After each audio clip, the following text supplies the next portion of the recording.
Welcome back, listening audience, to the WTTA Guns and Mental Health podcast. Kevin, how have you been, man? It's been a while. Doing good. It's been a few weeks off, holiday, and some life in between, but doing good.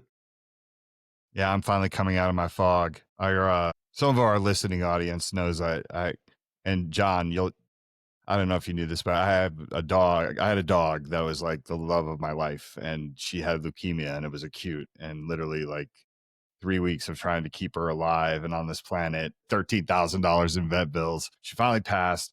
I thought I was ready for it, but I really wasn't. I was not prepared for it. So my mental health the last like week and a half was off, but it kind of feels good to be back like in this chair and actually starting to work again to keep my mind off of it. So, it is what it is.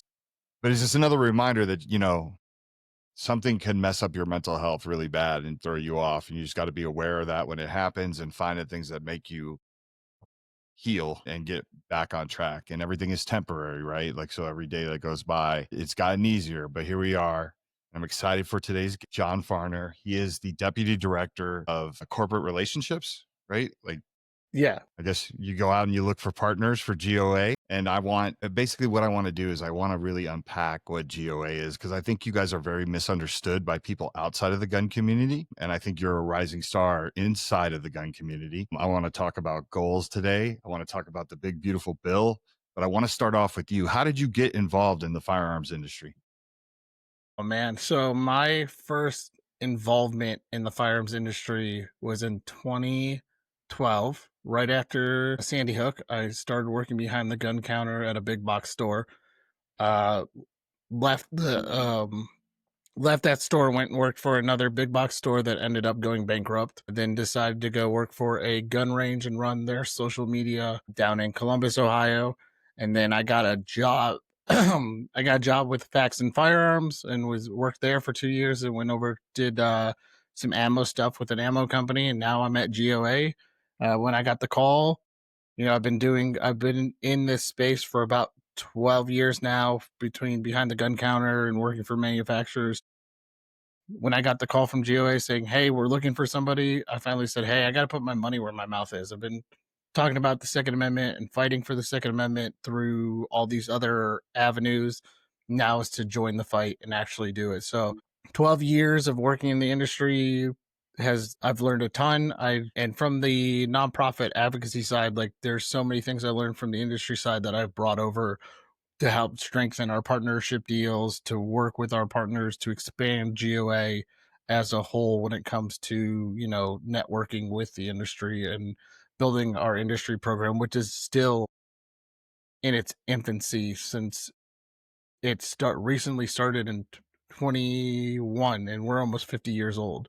So that is how long we went without working with corporate partners, and we decided now is the time to bring them into the fold because we're winning all these lawsuits on their behalf. Yeah, that's awesome. So before you started working at that counter, did you consider yourself like a gun guy? I was just getting into it. As a kid, guns were a thing in the household. My dad went hunting. My first experience with a firearm was shooting a Red Ryder. I had a Red Ryder for the longest time that I shot all the time, like most of us did. And my dad was a quote unquote a gun guy, but not a gun guy. So as I learned about it and things like that, and kind of grew into it, my first passion when I went to college was to go be a aerospace systems engineer, because I wanted to go work on fighter crafts and things like that. My uncle was part of the Mercury rocket and the Star Wars project back in the 80s. So I wanted to kind of follow in his footsteps. And then I realized really quick I'm not that good at math to kind of kick my butt. So I decided to go into marketing and things like that. And then I really started getting into firearms. And now, I wish I was a firearms engineer on the inside, but also I'm really good at networking and talking to people and marketing. So that I became a gun guy around 2011. The infancy of YouTube really kind of influenced the way I wanted to go. I had my best friend in college was into it. We both bought our first guns around the same time, and I'm going to date myself. I bought an $89 Mosin Nagant. If you can find a Mosin Nagant for $89, good luck. Right. Like a So relic. yeah, I know. That was my first purchase of a firearm, and then I kind of just exploded from there, got into it, really got into the space, started working behind the counter, got into it more, started running social media and YouTube for that gun range, and then decided, you know, as I grew and continued to get into this, I like, you can't just have one gun, you need like 500. So I kept buying and doing things, and then recently, like I said, I joined GOA. I've got my own YouTube channel that I do with a co-host who was my old director of marketing from my last previous 2 jobs. So just became that gun guy over time. Yeah, that's awesome. I always say, like, once you're in the industry, people tend not to leave it. I always say that the people don't change, it's the banner behind them that changes, right? Like we seem to navigate and stay in the world. And it's a small industry for how big it is, you know? And it gives a lot of chances. So it's kind of cool that you transition that way.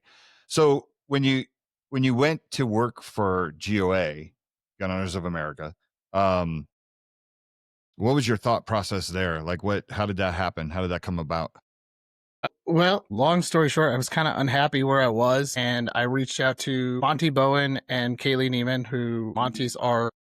I met them like 2 years previously at an event, and I was talking to Monty at another event about how, you know, I was ready to transition into another job, that I was looking for a job. He was like, hey, call Kaylee. And so Kaylee, who's the director of development and marketing at GOA, I called her. I said, hey, I'm open for a job. Are you guys like interested? It And looks like John is frozen. ooh, We knew he was a little jet lagged, my but internet kind of froze. lagged out. Once again, ladies and gentlemen, it wouldn't be a WTTA podcast without technology getting in the way of something awesome. So GOA is really interesting.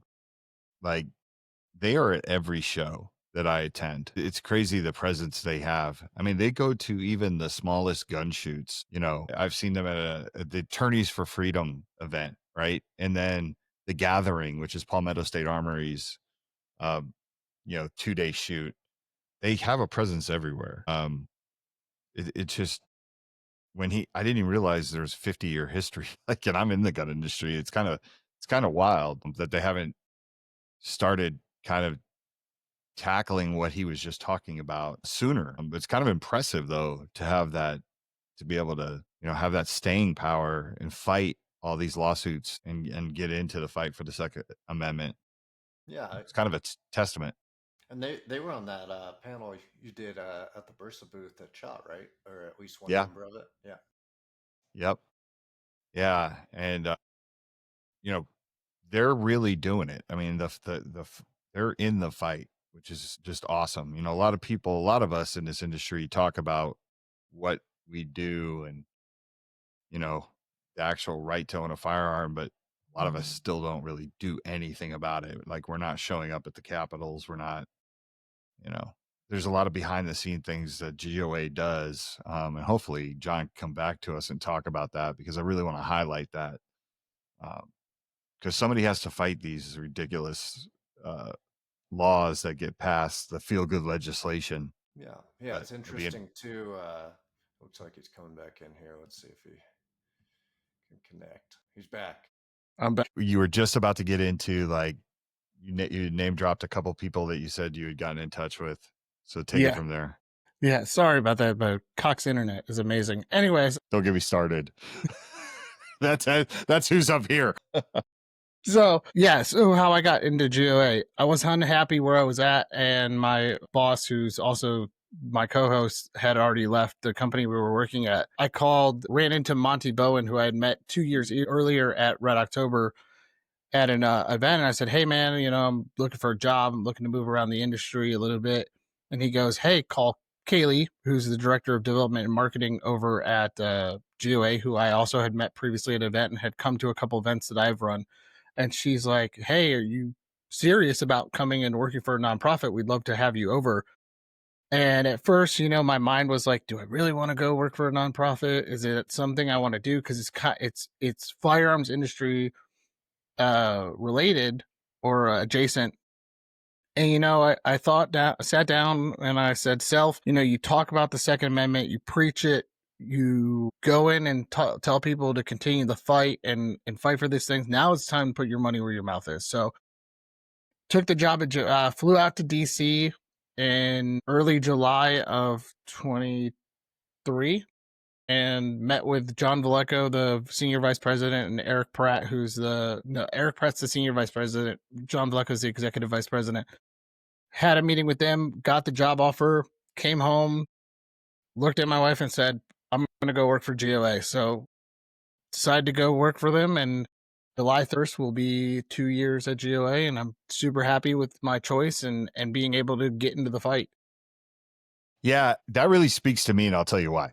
Like, as somebody who owned a major, gun importer slash distributor, like, doing this work, I still attend shows. I attend distributor shows. I see you guys at shoots, like we were at the gathering together. Like, there's all these shows that I still attend. And like you said, it's adjacent, right? Like, we're not the same as like the manufacturer who sets up, like, I was just at Sports South, right? And all my friends, it's like a traveling circus, but it's kind of crazy. I feel like I'm stronger for the industry where I am in this position than I was actually selling hundreds of thousands of guns. There was a part of me that took pride that I was arming Americans and people that wanted to defend themselves and things like that. But really, like, the work at Walk the Talk America and what we've accomplished, I'm more proud of that. And I got to think that, you probably have that mentality switch too, right? Like, once you started seeing what you guys were accomplishing.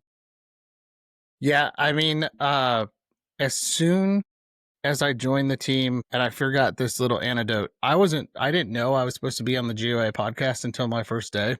They hired me to be one of the hosts of the show. So that's State of the Second for those of you who haven't watched it yet.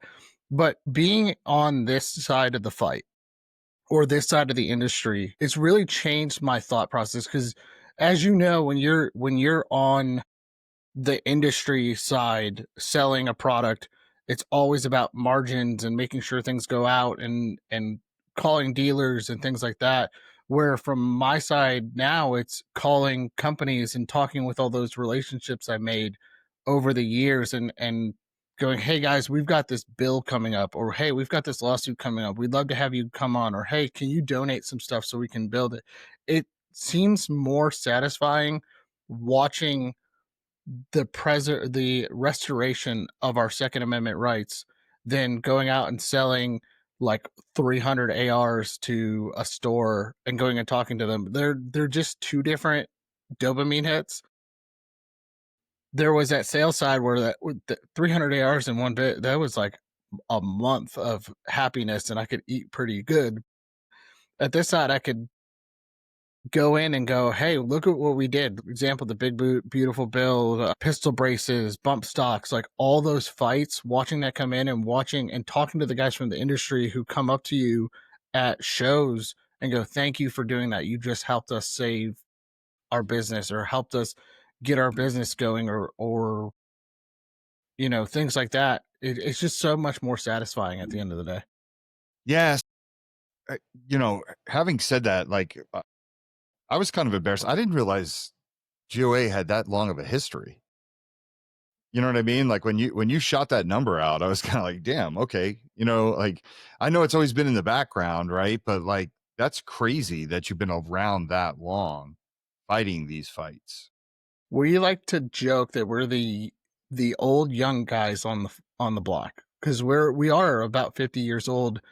Actually, next year we're going to be turning 50, but we didn't really come into our own until became more mainstream in 2019, 2018, where more people were talking about GOA and what we were doing. We were happy doing what we were doing. Our whole goal as an organization is to restore the Second Amendment so strong that we put ourselves out of business. That no, we don't need a GOA anymore, which sucks for me because that's job security out the door. But also, like, I want machine guns. I want like suppressors and stuff. Like, let's restore it so it's that good. But yeah, it's weird when you start telling people, yeah, we've been around for 50 years. They kind of look at you like, what do you mean you've been around for 50 years? I heard about you like 6 years ago. That's what I'm embarrassed to say it, but like, I honestly feel that same way because like, I feel like you guys had like a meteoric rise, but it's like, no, we've been here a very long time, right? Like just grinding. But like to me, like you guys shot up. Now, what do you attribute that to? I mean, obviously the hard work, you guys are at every show. Like I see you everywhere, whether I'm at the Attorneys for Freedom event, whether I'm at, I think I attend a lot of events and you guys are at every single event that I attend. You guys are at MCon. You guys were at the gathering. I saw you at the gathering and you guys come with energy. Like it's crazy. Everybody that is affiliated with your organization is so high energy and so passionate about talking about the Second Amendment and in these fights. What do you attribute though the meteoric rise? It's got probably a lot of things. It's a lot of things. I mean, if you think about it, I want to say it was like 2015, 2016, the bump stock ban, we were a big proponent of getting that repealed. The other thing is Kaylee, who came on as our director of development and marketing, really pushed us to go to events. She came on around that time frame, so she's been pushing us to go to events and do things. There's always going to be a GOA president event where we've expanded our events team. Last year alone, I did like 80,000 flight miles to go from event to event, and which is, crazy in my mind going, wow, I flew 80,000 miles in 1 year. And I've gone to states that I've never gone to just to go be at events. So like South Dakota, we were there, Iowa, Kansas City, Missouri, got into Kansas, all that, like all these states that I wanted to go to and get it to. There's all these events, and just having a presence and being there and letting people know like, hey, we are there to fight for your rights, and your $25 donation, it's on our 990 shows where all our donations go to. Your $25 donation helps us do what we can do: repeal the bump stock ban, repeal the pistol brace ban, go and fight for the big beautiful bill and gets a $0 tax stamp on both suppressors and SBRs. There's a lot that we do, and without the support of our members, we can't do what we do. Yeah, I think a lot of people, and this is what I try to tell people, because I joke around and I say I've turned into a professional beggar, right? Because I got to walk around shows and I say it's like I got to ask people to do the dishes, and then I got to want them to want to do the dishes. Right? Because when you're just cutting a check or however you're finding a way to support an organization, there's no return on investment except for, I'm really proud of the work that I'm investing in, right? Like my $25, my hard $25, I'm good that I gave it to this organization because they're doing great things. And I always tell people that's, if you don't have time to show up at the Capitol, if you don't have time to, do these things, that $25 is a lot. It means a lot to organizations like GOA and WTTA, right? Like, because we have to keep the lights on, and you guys are constantly in lawsuits fighting. Like, I can't imagine what your expenses are. It's got to be insane, right? I mean, like, and that's the thing. If you want to see what we're doing, you can go to Google, search Gun Owners of America's 990. You can see how much money we spend on lobbying, how much money we spend on lawsuits. You can see how much our top people get paid every year. And we're very transparent about that, showing that this is what we do. We fight on behalf of our members. Without our members, we can't do what we do. So to go out there and fight for our members, that's why if you see the pistol brace injunction that we got, that was for our members. It's because we always sue on behalf of our members and continue the fight. And if there are times where our lead attorney or one of our attorneys, Rob Olson, will call me and he'll go, dude, how much is this a bro talk, or is this going to cost the organization money? Because I'm very, as a person who works for GOA, we are very cognizant of the money that we spend on, because it is our members' money. It's not our money, it's the members' money who's going there to fight for us. So I'm very cognizant on, if the lawyer calls, how much time am I going to spend on the phone with the lawyer? Is this what we're talking about? Okay, what fights are good? We get thousands of people come in and go, hey, I want to sue on this or this. And we have to pick and choose because there's only so much money at the end of the day for file lawsuits. And is it a winnable case? Is it not a winnable case? Is there something we can do?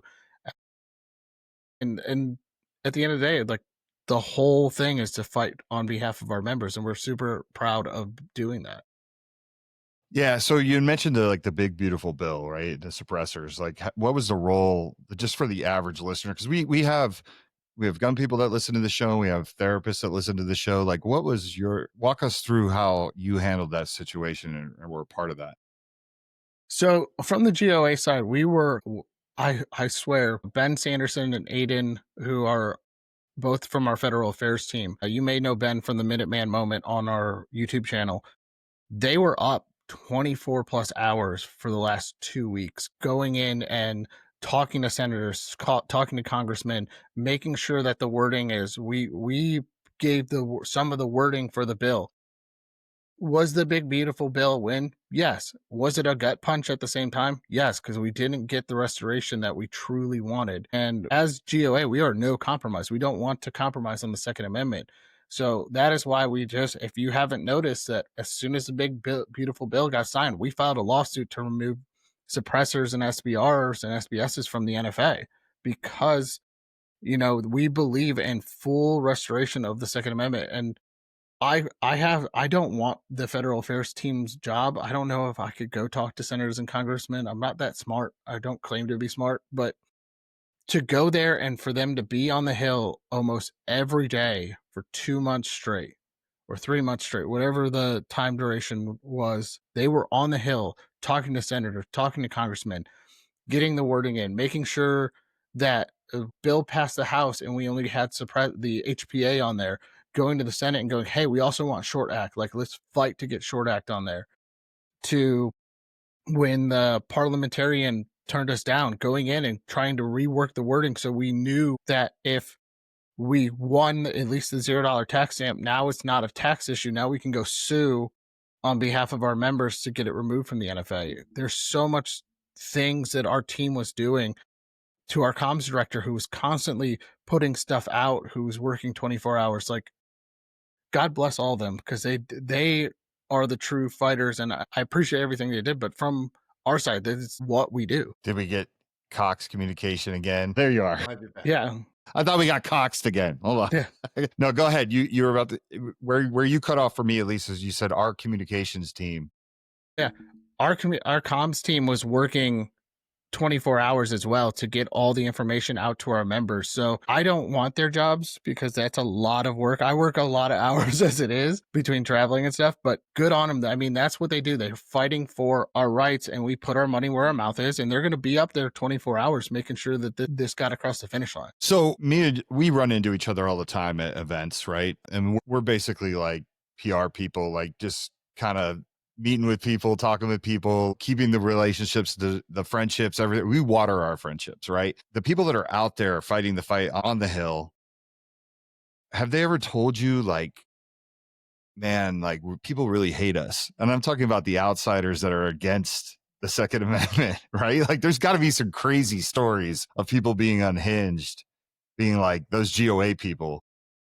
I mean, we get it from time to time at events from just 2A people, like, oh, you guys, the Second Amendment this, or I support the Second Amendment, but we get that from time to time. But also, the guys on the Hill, they're fighting against our organization, fighting against Moms Demand Action and all these other, left-wing organizations that are pushing to destroy the Second Amendment. So I've heard some stories, I've heard some things from them.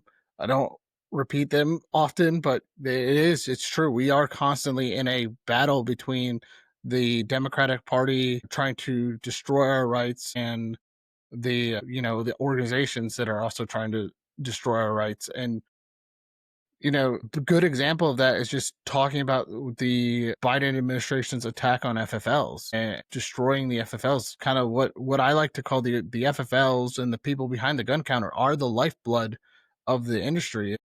Us from the industry side, we don't see that as often, or we don't think that as often. But without those people, without the brick and mortars and the online people and all that, we don't have a Second Amendment. You shut down a gun store in rural America, the next nearest gun store may be hours away. That attack was huge against the Second Amendment, all for small little errors. Yeah, no, I know that was brutal, right? Compliance, and this is what I hate about the average person. in society when it comes to the gun issue is because they believe that the rhetoric of like, we're not, it's just like the Wild West and we could sell everything we want and we can do whatever we want. It's easier to buy a gun than it is to check out a library book. Like you go through all the dumb shit that's out there, right? But what people don't realize is there is so much compliance that happens when you get to like importer, distributor, distributor to dealer, dealer to consumer.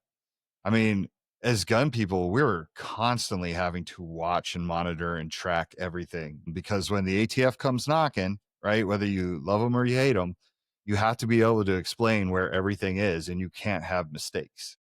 You know, you can't look at ATF agent in the face whether or not, you know, they're on our side or not, because there are ATF agents that are gun people. There really are. But you can't look them in the face and say, well, there's 4 guns missing and we'll get back to you on that. You know what I mean? Like you got to be on your game. And it's hard when, especially if you have a gun shop and you have, you know, there's a lot of user error that could happen in transactions and things like that. But for the most part, a lot of gun shops, a lot of gun companies, like they don't make mistakes. You know, it is kind of fascinating. And so it's the piece of the Second Amendment community that a lot of people don't understand because they don't see behind the curtain, you know? Yeah, I mean, from going from the manufacturing from the FFL side over to the manufacturing side, just the amount of compliance that I didn't understand and learned, I was like, wow, we have to do what? We have to do this? Wait, okay, this lowers blend. We've got to destroy it. Oh, we got to fill out like 6 forms just to destroy this lower. Like, Right. Yeah, it is pretty wild. I tell people all the time, it's like you got to understand, like, because I deal with a lot, you know, I'm out in the front lines with a lot of gun ignorant people, right? Like everybody in behavioral health and mental health, not all of them are anti gun. A lot of them are just gun ignorant. So they just don't understand how things work. And, you know, they're just like, well, there should be more regulations. I'm like, we're so regulated. Like it's ridiculous. I mean, and I came up in a world, and anybody that worked at a manufacturer tells you, like you could be Billy Badass about the ATF all you want, but when they come knocking at your door, because you know that they could shut you down, right? Like that's not a hill you want to die on, especially if you have a factory with a lot of employees.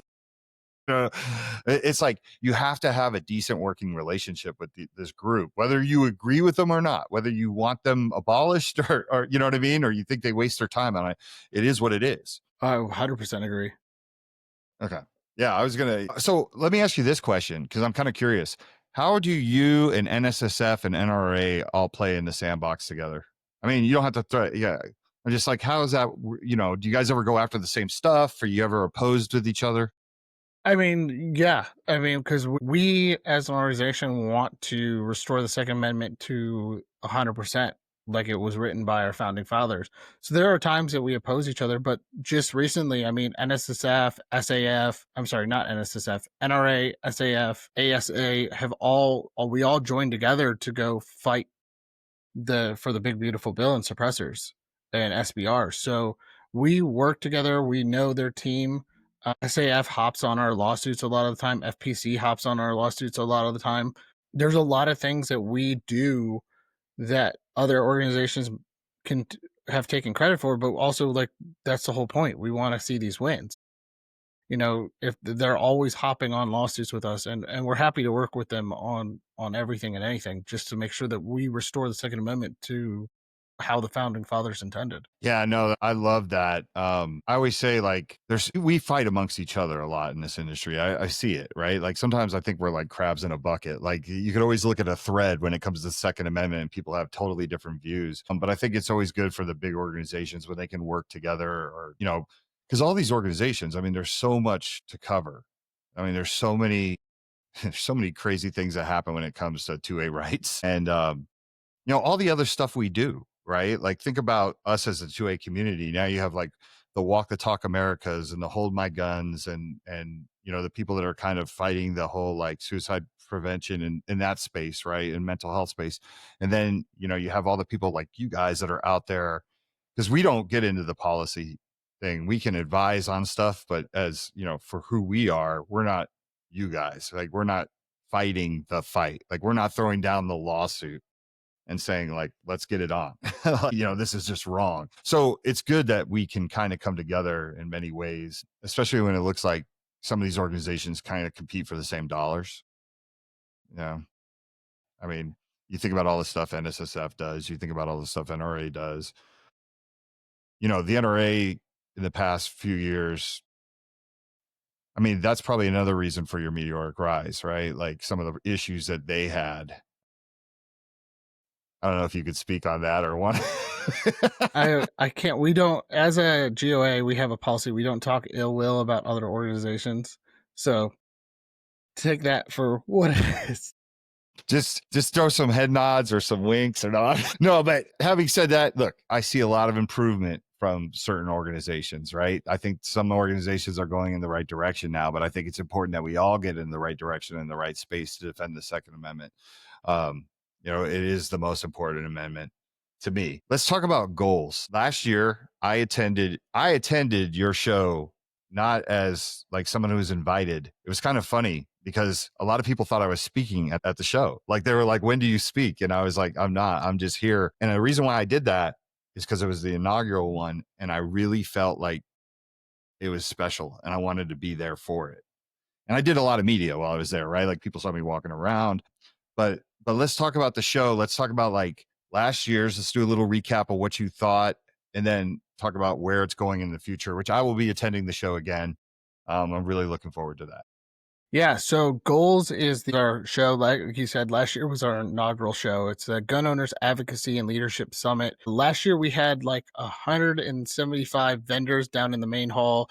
We had like 100 something speakers, which was insane. So last year I was super pumped for it. We had a good turnout for it for our first year show. We had about 6,000 people show up to Knoxville, Tennessee.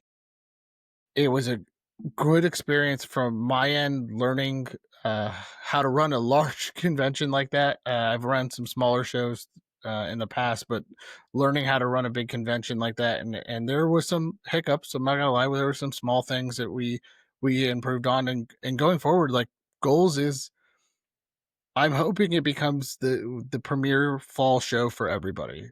Is my goal when I got this kicked off, and I pitched this in my interview with John Valecco and Eric, the industry guys, when I told them I was going to go interview with GOA, they're like, when's GOA going to do a show? Because we really want another show or GOA to do a show. And I said that to them. And by December, we got the sign off of December of last year. We got the sign off for year one, and it was hit the ground running and planning the show. By the time we got it announced with all the contract signing with the convention center and everything like that, we had 6 months to plan a show that normally would take a year. So this year we had a full year to plan. We've cut back some of our speakers because that was a big complaint from last year, that we had the 2 stages running and it caused some issues because people wanted to go see stage A but also stage B at the same time. We're up to 229 vendors this year and going. We've got, if anybody's looking for a booth spot, we've got 3 booth spots left for the show. But yeah, I'm super excited for this year. I've seen the growth. I've seen it. It is going to be earlier this year than last year. Last year we were around August 17th and 18th. This year we're August 9th and 10th. So we're a month out from the show as of today, 30 days until the show.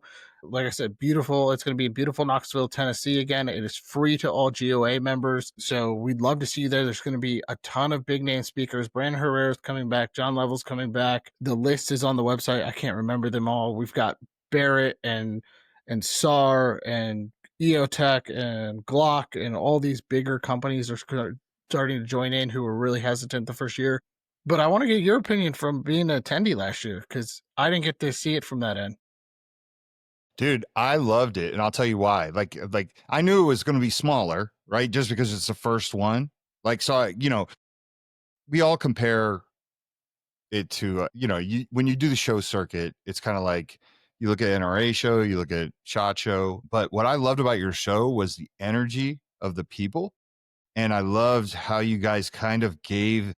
There's a lot of content creators and influencers, and I loved how you guys like set up spaces for them to create content. I thought that was brilliant, right? Like the spinny thing, like like everyone's getting, like, I thought that was good. And I remember talking, I think I was talking to Pincus, and I was like, I think the show will grow every year. And the only question I had at the time was, when does it have to get out of Knoxville to go to a bigger space? Like, you know what I'm saying? Like, and I mean that as a compliment, right? Like saying that I think it could make it into a place where, you might need a bigger venue. That's what I was thinking. Well, I will say this. I told you about my flight issues. We were at a convention center yesterday to finally lock in for next year for our 50th anniversary. So what's different about our show, we are growing it small. It was small. We only had we have 120,000 square feet in Knoxville. Compared to some of the bigger shows, it is smaller. We're looking at it to go up about 40,000 square feet for next year. But what's different about our show is we're doing 2-year rotations. So it's not going to be every year it's in a different spot. It's 2-year rotation. So last year was the first year of the show. So people were like, I don't know, or hey, I wanted to make it, but I didn't get, I didn't see it until late. So I couldn't adjust my travel schedule. Well, hey, we came back to Knoxville for one more year. And it's going to be the same thing in the next place we go to, and then the next place we go to. And eventually we'll be in a large convention center in a pro-gun area. I want to say that. But we'll be in a large convention center. And I love how we did it with, you mentioned the content creators, giving them space to do it. I took complaints from my side as an industry person who's done a ton of shows as an industry person. I took those complaints and the complaints that I've heard from other people about other shows, and I go, okay, what do I want to do different? What can I do different to make everybody satisfied? So yes, there is a media only portion of the show to help those guys get the content for the ROI for the vendors from the media side. Then I'm bringing in the general public. Hey, we know historically from events, and I know you've worked events, but Fridays are normally a dead day because either people are working or people are leaving to go. So going Friday as that small, not doing a Friday, doing a Saturday and Sunday, keeping the hours in mind for the vendors. Last year we went really long on Saturday. I got yelled at by Adam Renola and a bunch of other people. And Adam, if he's watching this, can make fun of me. I know. Next year, Adam, 24 hours straight, bro. So I joke Just with bleed them. it into Sunday. Yeah, those third shift guys, they need to come in and see these things. But no, we cut down the show hours a little bit. We cut down the number of speakers so that way they're all going to be on one stage this year. We still have our breakout rooms. We've added for students. If you're a college student, we've added a resume workshop, how to get into the gun industry. There's a lot of college students for that. We have a luncheon with Brandon Herrera for students to learn how to come into the gun industry. We've got a women's brunch happening Sunday. Friday night, we have dinner with John Level, and that's our fundraising dinner. So there'll be tons of auction items and cool things and all those tickets. And then just the show itself being free to our members was a big thing. And if you're not a member, you show up, you pay your $25 at the door, and you get in for a whole week. That covers you for the weekend. You get the whole weekend. You come Saturday, Sunday, walk around, talk to vendors, go see them multiple times, go over to the stage and check it out. So it's really cool. I'm super, super excited about year 2. I'm super excited to see the growth, and, give us a look. Come out and join us in Knoxville. If it's centrally located for that reason, because we want a bunch of people to come. It is the weekend, and it's a very family-friendly event. We have a whole area dedicated to kids. We had 2 last year. We cut it down to 1 so we could open up some more floor space. But we have a Nerf gun training course and coloring books for the little kids. And it's 40 minutes from Gatlinburg, so you can make a whole vacation out of it. Like, we really focused on not only making it for the gun industry guys, but also for the families, for the general public to come and enjoy the whole weekend. Yeah, I was impressed, and I knew it was crazy because there's been times when I've gone to shows and I'm like, this show's declining and it's going the wrong direction. And I feel like yours will only go up. And I want to get to some questions that are in the chat. But one thing I wanted to ask you too, is it true? I had heard this, but I never got a confirmation that there was a gun ban at the convention center, and you guys got that lifted Yes. last year. Yeah, that's pretty cool.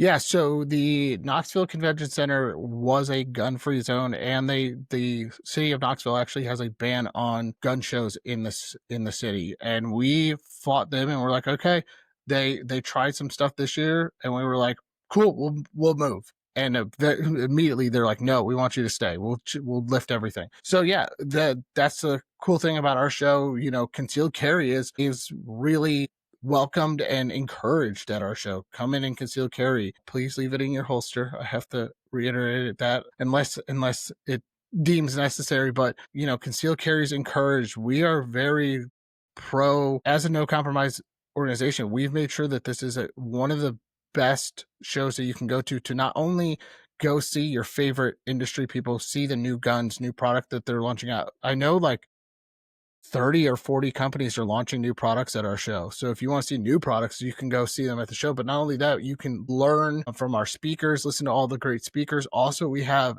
advocacy training. We have state by state meetups. So you can meet up with people from your state who are also GOA members.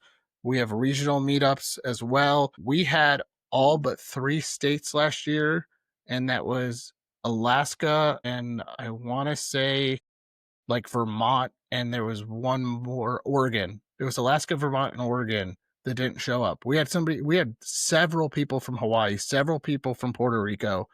Like, we want everybody to come to Knoxville, all our members. This is a celebration of GOA and our members and our fight, and this helps raise money for our lawsuits throughout the year. And we've come learn how to start a grassroots effort in your state, listen to some of the great speakers. So I'm just going to keep selling it until you tell me to stop. No, I love it. Yeah, and here's what I love. Like, for anybody that's thinking about attending, because there's so many things going on, like the vendors, the manufacturers, we have to be there for those hours, right? Like open to close. But when you're at a show and they don't have anything else going on but the show, the booths sometimes are packed. And what I love about your show is it's still at that point where, because people are going to go watch speakers, right? Then you might get a little bit more FaceTime with, say, mechanic. You know what I mean? Like, you know, that does make it convenient that there's all kinds of things going on. And it's not just, hey, everybody pack the floor during these hours. And, you know, you do have moments like I saw some genuine conversations, like literally between manufacturers and just regular civilians coming through, like talking about stuff, you know. And there's a lot of celebrities that were there in our space, in the 2A community space, that are just there hanging out, being able to talk to people who are fans. I thought that was pretty cool too, right? Like some of these people that we see on the YouTube channels and things like that, being able to have access to them to just be like, hey man, I love what you're doing. I follow you and that type of thing. So I think you're doing all right, man. I think you guys are going to make it. I am super. So that's the other thing. Like, talking to vendors after last year, that is the thing that people love. That, yes, we could have packed 70,000 people in the place, but the conversations that were had on the show floor, like I was talking to Rachel over at Night Vision. Go by Night Vision Night Sights. I'm going to plug them because they're great people. I was talking to her and she goes, I genuinely enjoyed your show. And I go, what do you mean? Don't you enjoy like most shows? She goes, no, I don't enjoy all the shows, but I had genuine conversations with people that led to genuine talking points and things. It wasn't just somebody coming up to me and saying, you know what you should make. It's, hey, I really like your product. This is what I'm looking for. You know, do you make this? Or, hey, you know, this is what I'm thinking. You know, what are your recommendations? And those conversations is what truly builds the Second Amendment community. Having those one-on-one conversations with the manufacturer, being able to have an actual talking time. And yes, would I love 70,000 people there? Yes, I would love 70,000 people there. But also, like, if 10, 15,000 people show up and there's a good flow of people and the vendors are happy and you get to enjoy yourself, like that's what it's all about, is building a community and a grassroots army to go fight for the Second Amendment. And the manufacturers really enjoyed that whole point of our show. Yeah. No, that's awesome. I look forward to being there. Kevin, we had some questions in the chat. Let's just tackle some of those. Sorry guys, I've been wrapped up in the conversation, and Mike's let's been circle chatting back away. now. He's been ignoring my Yeah, I'm messages. just checking. I've been out of the game so long. I'm excited to be back. But we'll start out with Tovis's. I know we're coming up on an hour mark. Mike, you have your question, so we'll see where this goes and then go from there. Tovis is wondering if you had unlimited funds, as I think every town suggests, what is the top thing you would do for gun policy? Repeal the NFA completely. That's top. Top is repeal the NFA. Everybody should be able to have whatever they want, like the founding fathers said. I can get with that. Yeah, I mean, think about. I think it's a lot of people suppressors are misunderstood. Right? Like I literally have this conversation once a week with people about suppressors. That are gun ignorant. They don't. They're just like, well, it's what assassins use. You know what I mean? And you're just like, oh God. But no, I agree with you. That's a good one. So what else we got, Kevin? The next, I'll let you read it. You can maybe wink but Mike kind of alluded to it. Was there a lot of growth around this time that GOA saw? And you kind of mentioned like there was a lot of push in marketing. Do you think that was a big moment of growth because of that organization struggles, or was it just a kind of coincidence that GOA was also emerging and had a lot of opportunities? I would attribute it to both. I mean, the other thing about GOA that's a little different than other orgs is we are a very young member base. And by young, I mean our average age is our average age bracket is 25 to 35 with, families. So we really are a younger demographic. So we're getting a lot of that younger crowd. All right, question from me. What's next in the growth? Like you've had a successful event. What's on the horizon? You've teased that the event's going to be in a bigger location, but what else can you tell us about what's coming next? The big thing right now is the lawsuit against the NFA is the big thing. The show is what it is. It brings in, and it's our biggest fundraiser of the year. So that's going to be a big talking point, and growing that as years come on is probably the next thing. But we have to stay true to our mission as well. So the show is part of our mission to bring our members in, to celebrate our members, to get the funds. But all the lawsuits that we put out also are a big part of our mission. And filing that lawsuit against the NFA, getting suppressors and SBRs off, and continuing to find fights throughout the U.S. to fight for. I mean, we've got a lawsuit in Illinois against the assault weapons ban.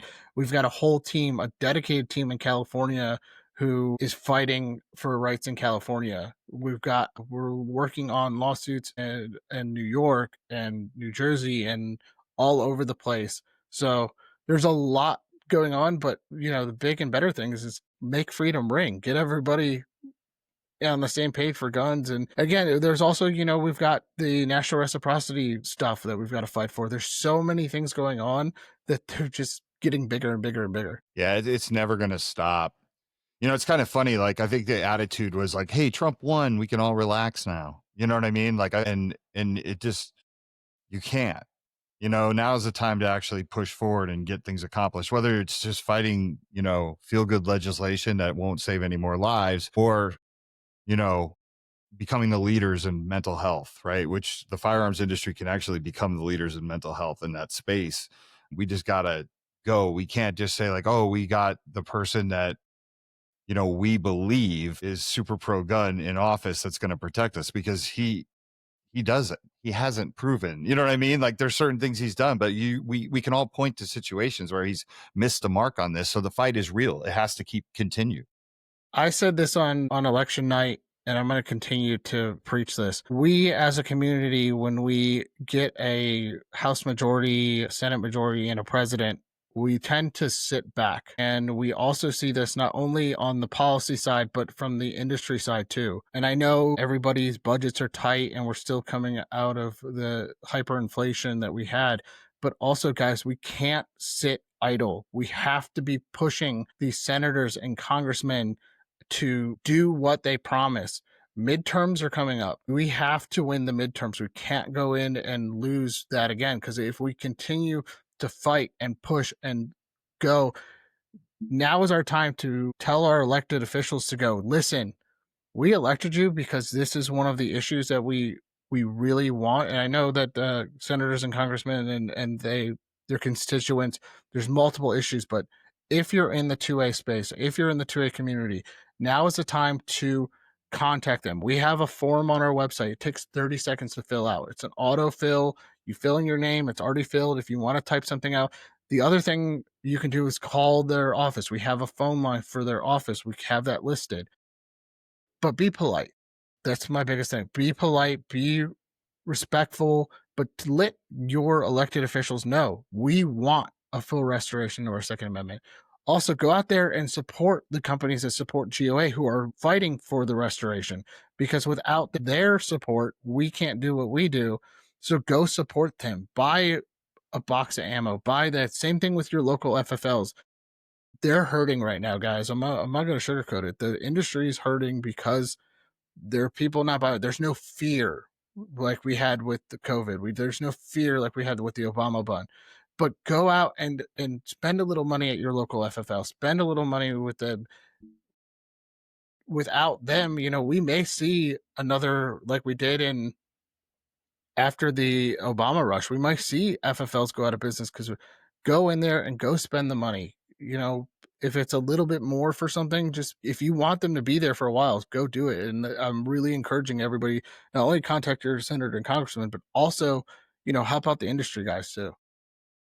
Yeah, no, I'm all for that. As somebody who was on that side, we always said the dog days of summer. Summer was always bad, but this summer has been really bad, right? Because of just everything coming out of the last administration and where we were financially, as a country. It just seems like the pressure is on a lot of companies these days. But summer's notoriously bad. People aren't shooting. They're doing stuff with their families on the weekend. So I like that. Be cognizant that, these local shops still need support and some of these manufacturers still need support, because, the last thing we need is this community to shrink. But Kevin, anybody else had a question that we should tackle? No, I had a question, kind of, Mike, for people that don't understand, why can't Walk the Talk be active in lobbying that might not understand? Like, why can't we do the same things GOA does? Like, what are the differences? Well, just because of the way we're set up and what we're doing, we technically we can advise on things, right? But I've given that, I've offered that to John, and, maybe as time goes on, we can help look at things and make arguments, but we just really can't be involved in a political fight. Like, we're never going to be somebody who's throwing down a lawsuit to stop.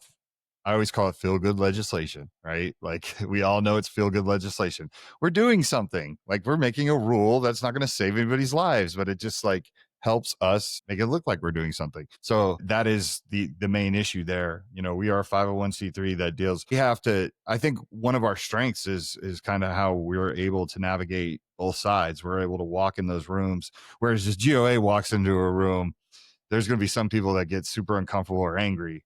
Right? Walk Talk America can navigate every room because of our solution based. John's out there trying to knock down dumb shit. Like, no, that's really what you're doing. You know what I mean? And just like you're not going to start doing mental health solutions, like we have different lanes, and that's what makes this thing whole beautiful. But in the future, I hope that we can assist GOA in some of the arguments you make for some of the lawsuits. Because every time I read a bill or I see feel good legislation, my mind always reads it as, how does it stigmatize mental health and how does it screw over the underprivileged, underserved communities, right? And that's how I'm trained to look at it and look for the faults in those bills. Whereas like a lot of people, I think, just look at things as black and white, like Second Amendment. No, you're not going to do that. I look at the consequences that kind of go deeper. I look at it the other way, because most people that write legislation and write these goofy bills don't think of the unintentional consequences. They don't think about how this thing will affect a group of people, or it will stigmatize mental health, or it'll prevent somebody from getting care. So that's the way I look at it. But like I said, I think we all need to work together. And if there's anything, John, that we could ever do for you guys, if you come across something where you're getting involved and there is a mental health angle or a suicide angle, like I think, hopefully we'll be the first ones you guys think of to call. You're always the first person I think of to call. Every time. Perfect. But That's what I want to hear. yeah. So here's the other difference between GOA and Walk the Talk America. We have a 501c3, which is Gun Owners Foundation, which is our fundraising to our foundation arm. And then we have GOA proper, which is a 501c4. So that's why we're able to lobby and do stuff the way we're set up. Yeah. It's just, it is what it is. And that's the way that I, you know, when I first got into this, I was told very like by the attorneys, you cannot get involved in policy. Like that is not your thing. So I know my role, but like I said, we can advise on things and we can say hey, this bill will hurt people this way. So that's how we have to look at it. Kevin, you got anything else? No, I think it's time for your ending question that every guest gets. Absolutely. So, John, how do you tend to your mental health? You know, there's a number of ways. I am in the industry. You know, caffeine, nicotine, and hate is what really makes me go. And that helps with my mental health. Now, I do things around the house to help do things. I got into baseball card collecting because I wanted something to help with that. I do the YouTube channel on the side to help with my mental health. It brings me really much joy because I can go out and shoot new products and do things. The other thing is just play a lot of college football. A lot of college football just to help with just to wind down and enjoy things. It's the small things too, walk the dog, go work out, do those things. But the big thing is just finding avenues to when I'm stressed to just go out and not addictive at habits, but just go out and just do things to help with my mental health, or even during a stressful day, just taking that 5-10 minutes to just relax and take a deep breath and look at the bigger picture. Today's stresses are today's stresses, tomorrow is a new day, and always looking at it from that perspective of you know you can't always win them all. You gotta go into it. You're especially planning a show. You can't always win them all, but to find a way to decompress and de-stress throughout the day is really healthy. But again, like I said, caffeine, nicotine, and hate is what the industry runs on. So that's a big thing. Oh, that's awesome. So tell everyone where they can find you. I want to hear everything too, like the show, all that stuff. Yeah. Like, So first and foremost, if you want to go attend the Goals Convention, go to gunowners.org/goals. Go get.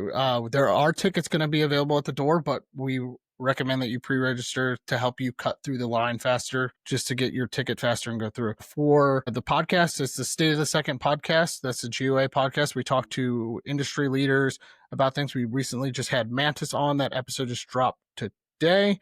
But we also have episodes with Pete Brownell, Jamin McCollum from PSA, Cameron Tapler from PSA, Ton Jones, who I know great time with him. Go check that out. If you like gun reviews and you want to see my tiny little YouTube channel, it's called Fully Loaded Reviews. You can find it on YouTube. You got to type it all out, Fully Loaded Reviews. That's me and Kurt doing our thing. We've got some cool videos coming out for the channel with a bunch of, I literally have like 6 guns sitting around me off camera that are either not launched yet or are in process of being reviewed, and super fun about that. We just launched a video 2 weeks ago with Dyra Arms on their new Island barrel. And then that's really where you can find us. Oh, and if you want to donate to GOA, go to gunowners.org. There is a donate thing. If you want to contact your senator and congressman, same thing, gunowners.org. I really encourage you to come to Goals, and I will be there walking around. So if you see me, stop me and say hi. yeah, no, that's awesome, man. I really appreciate you coming on the show. And I think this has been long overdue. We've been talking about this like since SHOT Show. So I'm kind of glad that, we made it happen. And I will see you shortly. I will see you in a few weeks 30 in Knoxville. days, my friend. I leave for Knoxville in 23 days, and I'm trying to still decide, do I drive all the way to Knoxville from Arizona or do I fly? After the debacle last night with my flights, think I might drive it now. You're a bigger man than I am. I would take my chances on a flight, man. I can't imagine driving across that. That seems like a very long drive, unless I was in some kind of like tour bus. So, all right, everybody, thank you for tuning in. I think this has been an awesome episode. And like I said, I'm a huge fan of what you guys do. I want to thank all of our sponsors for making this possible. I want to thank the Rugers, the Arms Corps. I mean, none of it, we couldn't have done this without you. The Davidsons, the Lipsies, everybody that's contributing. I know I'm missing a bunch of people, but thank you. And until the next time, we wish you better mental wellness.